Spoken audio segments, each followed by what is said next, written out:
নমস্কাৰ বন্ধুসকল, আজি আকৌ এটা গুৰুত্বপূৰ্ণ ভিডিঅ'লৈ সকলোকে স্বাগতম জনাই আৰম্ভ কৰিবলৈ লৈছোঁ। ডিষ্ট্ৰিক্ট লেভেলত হ'বলগীয়া আপোনালোকৰ যি half yearly exam HS first and second ইয়াৰত হ'বলৈ গৈ আছে আৰু এইখন আপোনালোকৰ ৰুটিন হ'ব গোৱালপাৰা ডিষ্ট্ৰিক্টৰ কাৰণে। আৰু গোৱালপাৰা ডিষ্ট্ৰিক্টৰ কাৰণে অলপ আগতে ৰুটিন নতুনকৈ প্ৰকাশ কৰিছে। ইয়াৰ আগতে আৰু এটা ৰুটিন দিয়া হৈছিলে, সেইখনৰ বিপৰীতে আপোনালোকৰ এইখন ৰুটিন দিয়া হৈছে। এইখন ৰুটিন মতে আপোনালোকৰ এক্সামসমূহ চলিব। গতিকে প্ৰথম আপোনালোকৰ যিহেতু সদায় ইংলিছ থাকে, গতিকে এইখিনি আপোনালোকে 9টাৰ পৰা 11টালৈ যিহেতু 50 মাৰ্কৰ এক্সাম হ'ব। বাকী আপোনালোকৰ ৰুটিন এইখিনি হ'ব ফাৰ্ষ্ট ইয়াৰ আৰু এইখিনি আছে ছেকেণ্ড ইয়াৰ 1টাৰ পৰা 3টালৈ, ঠিক আছে। তাৰপিছতে প্ৰথম আপোনালোকৰ নৱেম্বৰ 12 তাৰিখত আছে আপোনালোকৰ ইংৰাজী আছে, অৰ্থাৎ ইংলিছ। ছেকেণ্ড আপোনালোকৰ 13 তাৰিখত আছে MIL, যিসকলৰ অসমীয়া আছে, modern Indian language. Next alternative English আছে।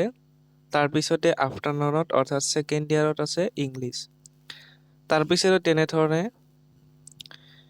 ঠিক তেনেধৰণে আপোনালোকৰ 17 তাৰিখে আছে বায়'লজি, এডুকেশ্যন, ভকেশ্যনেল পেপাৰো আছে।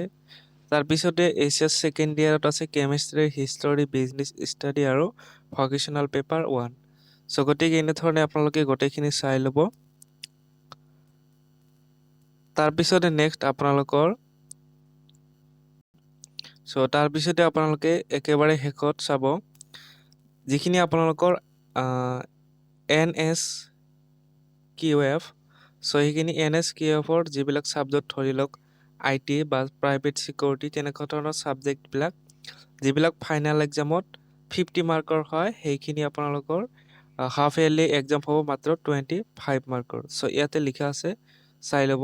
যিবিলাক স্কিল ছাবজেক্ট সেইখিনি আপোনালোকৰ 25 মাৰ্কৰ হ'ব।